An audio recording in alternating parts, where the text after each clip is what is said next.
2020년 11월 넷째 주입니다.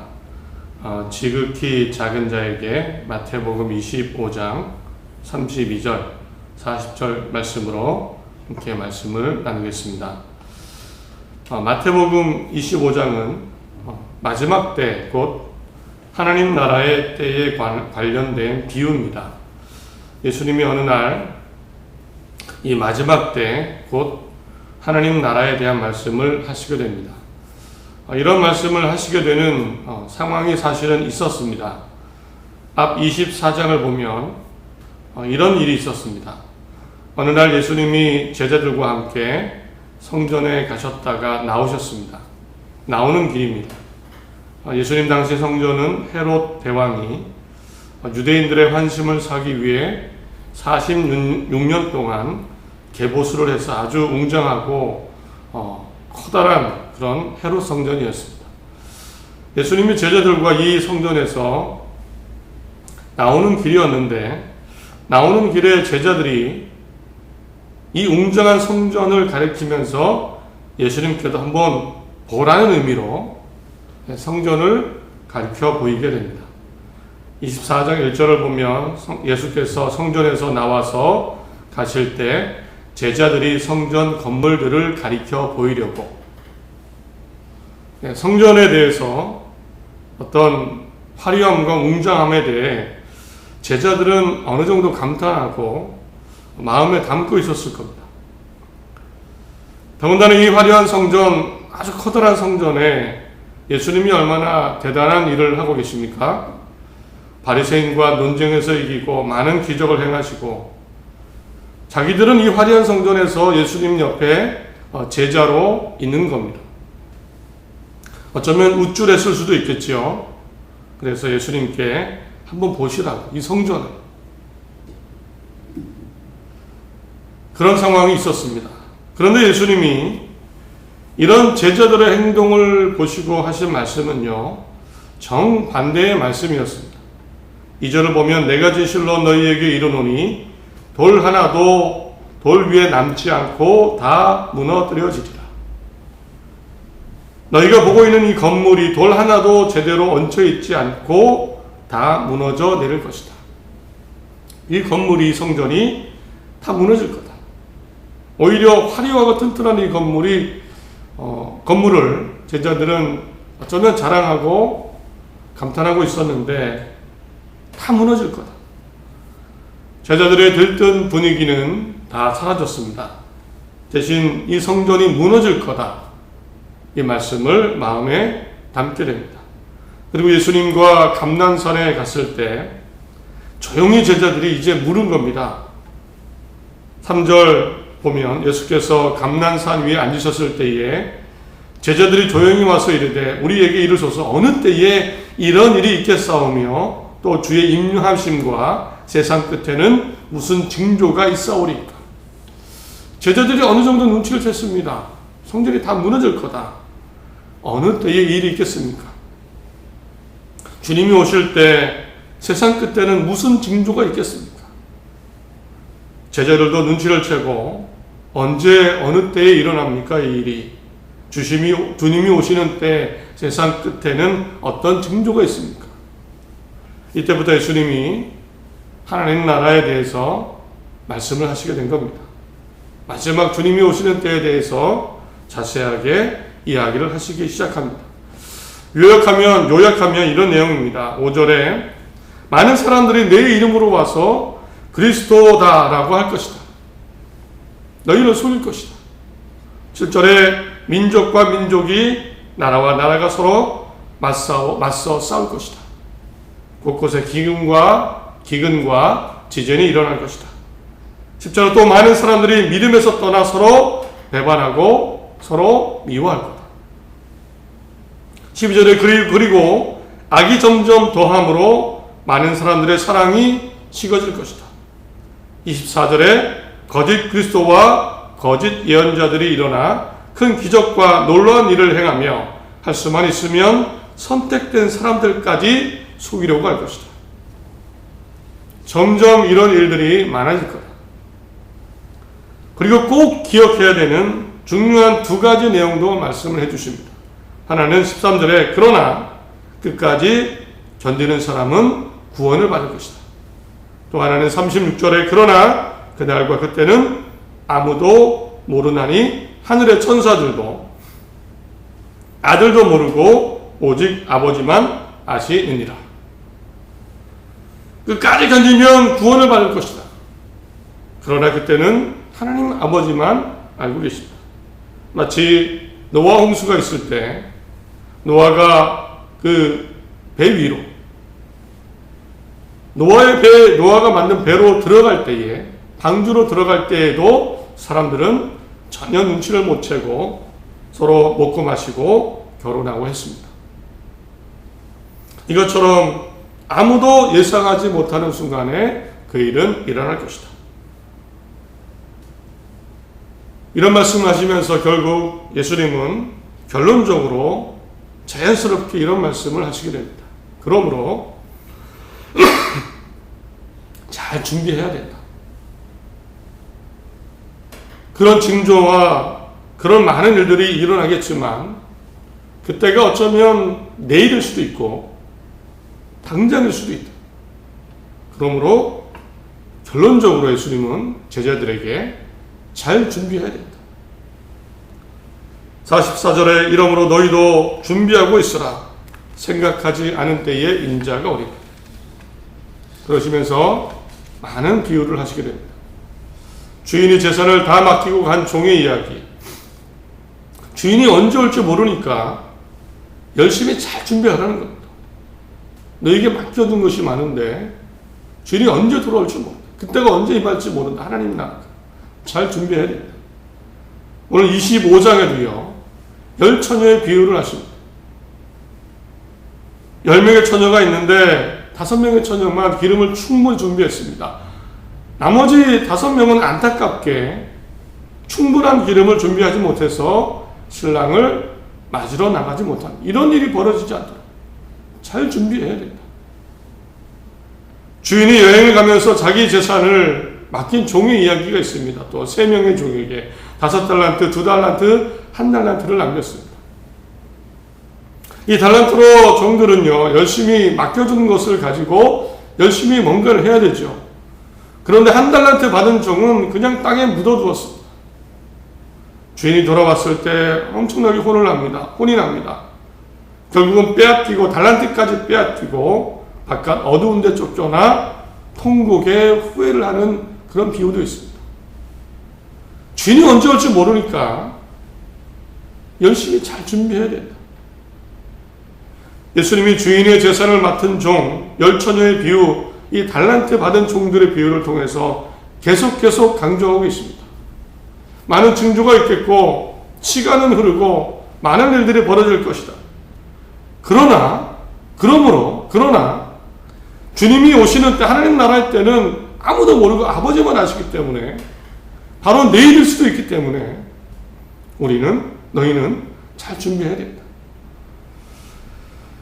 아마 제자들은 그 화려한 성전을 가리켰던 그 제자들은 어쩌면 이 세상의 삶만을 생각했을지 모릅니다. 예수님 따라다니면서 어쩌면 성공하는 것, 오른쪽에 높은 자리에 앉는 것, 좋은 세상이 오는 것, 형편이 나아지는 것, 이런 것을 기대하며 따라다녔을 수 있습니다. 이런 것만. 그러나 예수님은 마지막 심판의 순간 하나님 나라가 언제 올지 모르니 잘 준비해야 된다. 이 말씀을 일깨워 주셨습니다.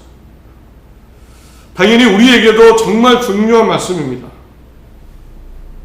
내가 세상에서 어떻게 잘 살아가고 어떻게 돈을 벌고 어떻게 가정을 지켜내고 고민하게 되고 염려하게 되고 열심히 살게 되고 또 준비하게 됩니다. 그런데 그러다 보면 거기에 몰두하다 보면 그게 크다 보면 혹 하나님 나라를 잊어버릴 때가 있습니다. 하나님 나라에 대한 준비를 잊을 때가 있습니다. 그러나 오늘 말씀을 함께 나누면서 정말 절대 잊지 말아야 되는 것은 하나님의 나라가 가까워지고 있다는 것입니다. 하나님의 나라는 시간의 흐름에 따라 점점점 다가오고 있습니다. 그때가 당장 내일일 수도 있습니다. 겁주려고 드리는 말씀은 절대 아닙니다. 내일일 수도 있습니다. 그게 진실입니다. 우리가 겪는 현재의 상황이 매우 심각하고 혼란스럽습니다. 나라는 물론이고 교회도 마찬가지고 우리 가정 나도 영향을 받고 코로나 상황이 정말 이런저런 문제들로 인해 영향을 받고 요동을 치고 있습니다. 그러나 변함없는 사실은요, 영원한 나라는 점점 시간의 흐름에 따라 가까워지고 있다는 것. 그러므로 나를 위해, 우리 가정을 위해, 우리 자녀를 위해 정말 중요한 한 가지, 하나님 나라를 준비하는 것. 이것은 소홀히 해서는 안 되는 것입니다. 단순히 두려움의 감정을 갖는 것이 아니고요, 또 세상을 다 포기하라, 그냥 산속으로 들어가고 기도굴로 들어가서 교회 안에서만 그냥 하나님 나라 준비하고 기도해라, 이것은 아닙니다. 하나님이 원하시는 것은 내가 살아가는 공간에서, 그 사회 속에서 하나님 나라를 준비하는 삶입니다. 하나님 나라를 준비하는 그리스도인의 삶입니다. 오늘 정말 나눌 것은 이겁니다. 그래서요, 여러 가지 어려움과 문제가 있고 해결해야 될 당면한 일들이 많으시겠지만, 분명한 것은 하나님이 함께 하시고 또한 하나님께서 준비하신 하나님의 나라가 가까워지고 있다는 것입니다. 그러므로 나는 어떻게 해야 될까? 그렇다면 나는 하나님 나라를 준비하기 위해 나는 지금 무엇을 해야 될까? 이 어려운 상황에서도 나는 현재의 삶에서 하나님 나라를 준비하는 삶을 위해 나는 무엇을 기억해야 될까? 물론 당연히 하나님을 믿고 예수님의 복음을 받아들이고 죄 용서 받는 겁니다. 그런데 오늘 말씀은 그렇게 믿음과 죄 용서를 받은 우리가 무엇을 해야 될까? 이겁니다. 어떤 준비를 해야 될까? 오늘 말씀은 감사하게도요, 하나님 나라를 준비하는 신자들에게, 믿음의 사람들에게 주는 예수님의 메시지입니다. 말씀입니다. 어쩌면 가장 쉽지 않고요, 그러나 가장 중요한 말씀을 예수님은 하신 것 같습니다. 세상에서 지금 현재 나는 어떻게 믿음의 사람으로 하나님 나라를 준비해야 될까? 34절부터 40절까지입니다. 현대인의 성경으로 제가 읽어드리겠습니다. 그때 왕이 오른편에 있는 사람들에게 내 아버지의 복을 받을 사람들아, 와서 세상이 창조된 때부터 너희를 위해 준비된 나라를 물려받아라.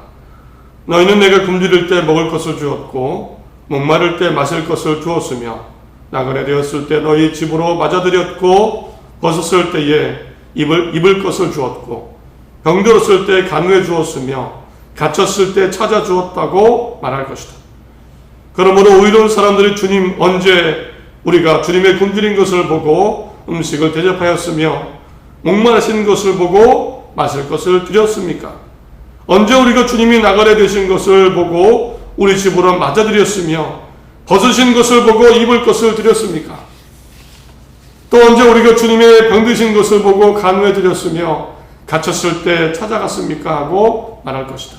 그때 왕은 그들에게 내가 분명히 말하지만 너희가 이들 내 형제 중에 아주 보잘것없는 사람 하나에게 한 일이 바로 내게 한 일이다 라고 말할 것이다. 오늘 25절 예수님이 한 가지 믿음을 가진 사람들에게 하나님의 나라를 잘 준비하는 삶, 어떤 것인가 말씀해 주시는데요. 보잘것없는 자에게 해야 하는 것, 보잘것없는 자에 대한 말씀이었습니다. 개역 개정 성경에는요, 지극히 작은 자라고 번역했습니다. 원어 성경을 보면 작은 것 중에 가장 작다는 뜻입니다. 최상급입니다. 최고로 작은 겁니다. 가장 보잘것없는 것, 중요하지 않은 사람, 남들이 전혀 눈치채지 못하고 어쩌면 무시당하는 사람, 존재감이 없는 사람, 그 사람을 의미합니다. 나에게도 이익이 될 것, 도움이 될 것 같지 않은 사람, 이런 가장 보잘것없는 작은 자에게 어떻게 했느냐? 이것이 지금 하나님 나라를 준비하는 신자의 기준이라는 겁니다. 굶주리고 목마르고 헐벗고 병들고 어려움 당한 사람일 수 있습니다. 어쩌면 마음에 심리적으로도 가난하고 우울하고 힘들고 병든 사람일 수 있습니다. 사실 이 기준이 얼마나 중요한지요. 믿음은 있었는데, 하나님을, 그리스도를 잘 믿었는데, 따랐는데 하나님 나라에 탈락한 사람도 있습니다. 이 사람들은 하소연합니다. 언제 우리가 주님을 찾아가지 않았고 대접하지 않았고 병들 때 돌봐주지 않았습니까? 우리는 그런 적이 없습니다. 우리는 예배도 잘 드리고, 어쩌면 예배도 잘 드리고 기도도 했고요, 주님을 잘 섬겼고요, 성전에도 잘 찾아갔고 희생제물도 잘 드렸습니다. 언제 우리가 주님을 그렇게 무시한 적이 있습니까? 라고 하소연합니다. 그런데 이렇게 임금이 대답하죠. 예, 임금이 대답하여 이르시되 내가 진실로 너희에게 이르노니 이 지극히 작은 자 하나에게 하지 아니한 것이 곧 내게 하지 아니한 것이니라. 그 기준을 보면 믿음의 사람들이 그 탈락한 이유, 지극히 작은 자에게 하지 않은 것 때문입니다. 주님께는 잘해냅니다. 이렇게 보면 왜 예수님의 일화 중에 병들고 가난하고 마음이 상한 자, 힘든 자, 사람들에게 소외된 사람들이 많이 등장하는지 그 이유를 알겠습니다. 사실 예수님은 하나님 나라를 위한 방식대로 사신 겁니다. 일부러 그런 사람들만 찾아간 것이 아니고요, 그런 지극히 작은 자가 보였을 때 외면하지 않으신 겁니다. 나사로, 마르다, 마리아, 부모님 없는 이 형제자매, 왜 그들에게 가까이 했는지 이유가 당연합니다. 그들이 지극히 작은 자였습니다. 나인이라는 성에 갔더니 장례식이 벌어지고 있습니다. 한 여인이 너무 슬피 울고 있습니다. 너무 안타깝습니다. 상황을 보니 이 여인에게 외아들이 있는데 외아들이 죽은 겁니다. 지극히 작은 여인, 작은 자입니다. 예수님이 그 아들을 살려주십니다. 하나님 나라 방식이죠. 지극히 작은 자를 외면하지 않은 예수님. 예수님을 따라다니던 가난하고 병든 사람들, 배를 쫄쫄 굶고 배가 고픕니다. 지극히 작은 자, 그들에게 행하신 것이 바로 오병이어의 기적입니다. 남들이 볼 때는 아무렇지 않지만 예수님 볼 때 가장 지극히 작은 자, 마음으로, 심리적으로, 정신적으로 바로 죄인들, 세금을 거두던 세리들, 마음으로 정말 가장 지극히 작은 사람들, 그들을 외면하지 않으시고 지극히 작은 그들과 함께 식사를 하시고 그들이 다가올 때 다 받아주시고 용서하셨습니다. 예수님은 몸으로든 마음으로든 경제적으로든 지극히 작은 자를 외면하지 않으시고 하나님 나라를 위한 그 방식, 기준대로 사셨습니다. 그래서 예수님의 삶에는 그런 사람들이 자주 좀 많이 등장합니다. 실제로 초대교회 그리스도인들, 이렇게 살았다고 합니다. 이렇게 살았다고 합니다. 심지어 삶이 힘들고 고난과 핍박이 와도 지금 우리보다 훨씬 힘들었을 겁니다. 그래도 하나님 나라를 바라보며 주님이 알려주신 대로 살았습니다. 2세기쯤에는요, 초대 그리스도인, 초대교회 시대입니다. 교회가, 기독교인들이 많은 핍박을 당했습니다. 로마에. 로마 제국이 정치적으로, 군사적으로, 실제적으로 많은 핍박을 하고요. 또 많은 사람들이 기독교 교회를 비방하고 깎아내리는 많은 글들을 썼습니다. 사상들이 나왔습니다. 이럴 때 많은 철학자, 사상자들이 기독교를 변호합니다. 기독교는 좋은 종교입니다. 그 중에 아테네 출신인 철학자 아리스티데스라는 사람이 있습니다. 이 사람이 하드리아누스 황제에게 글을 나눴습니다. 호교론이라고 교회를 옹호하는, 변호하는 글입니다. 그 책에 보면 왜 기독교가 좋은 종교인지 그 내용이 나오는데요. 그리스도인들에 대한 그들의 삶에 대한 기록이 있습니다. 이런 내용입니다. 그리스도인들은 온유하고 사랑스럽고 점잖고 진실하며 서로 사랑합니다. 과부를 얕잡아 보지 않고 고아를 보호합니다. 재산이라고는 시기심을 자극하지 않을 정도밖에 지니고 있지 않지만 가진 것이 없는 이들에게 나눠줍니다. 또 너리를 보면 자기 집에 맞아들이고 마치 친형제처럼 기뻐합니다. 그들은 육에 따라 서로 형제라 부르는 것이 아니라 영에 따라 그리 부릅니다. 가난한 사람이 죽은 것을 보면 그들은 저마다 힘 닿는 대로 너그럽게 매장해 줍니다. 어떤 사람이 그리스도의 이름 때문에 고소당하고 단죄되거나 감옥에 갇힌 것을 알게 되면 기금을 모아 그들에게 필요한 것을 보내줍니다. 포로로 잡힌 사람이나 가난한 사람이 있으면 이틀이나 사흘 동안 단식을 해서 자신들의 양식을 그들에게 보냅니다. 오 황제시여, 이것이 그리스도인들의 생활 원리입니다. 초대교회 정말 하나님 나라를 준비하는 삶을 살았습니다.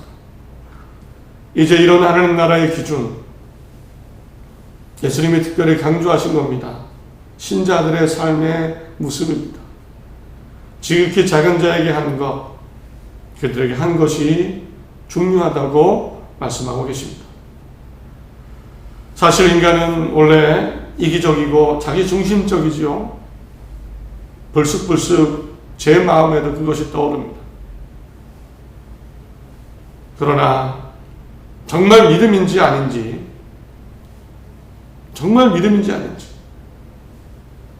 행함이 없는 믿음은 죽은 믿음이라고 분명히 말씀합니다.